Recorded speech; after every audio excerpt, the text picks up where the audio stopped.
तुम्हाला खरं सांगू साहिलजी, कसं आहे की 20 वर्षांत भेट झाली. अर्थात मध्ये तरी कुठे आम्ही लग्नात, एखाद्या कोणाच्या साखरपुड्यात, कुठे कार्यक्रमात वगैरे एकत्र भेटलो की हाय हॅलो व्हायचं, कसं आहे काय तेवढं चालायचं.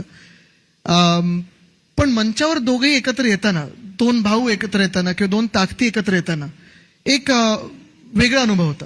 आणि मला वाटतं तो अनुभव एवढ्यासाठीच महत्वाचा होता की नुसतं परिवार म्हणून नाही, नुसतं फॅमिली म्हणून नाही, तर साधारणपणे आजूबाजूला जी सगळी लोक होती, कुठून कुठून आलेले, म्हणजे नंतर तर मी जवळपास पुढचे 2 आठवडे प्रत्येक दिवसाला 80 ते 90 स्टोरीजमध्ये टॅग झालोय.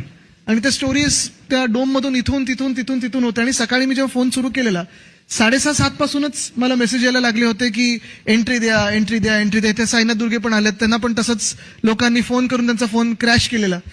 पण ते जे वातावरण होतं की त्याच्यात एक लोकांची उमेद होती, लोकांची एक ताकद दिसत होती. आणि साधारणपणे जी सगळे एकत्र येण्याची ताकद होती की सरकारला मागे जायला लागलं, जो एक उत्साह होता, जो जोश होता आणि आनंद होता. मी अनेक लोकांना त्यांच्याकडे पाहत असताना आनंद अश्रू त्यांच्या डोळ्यात पाहिले.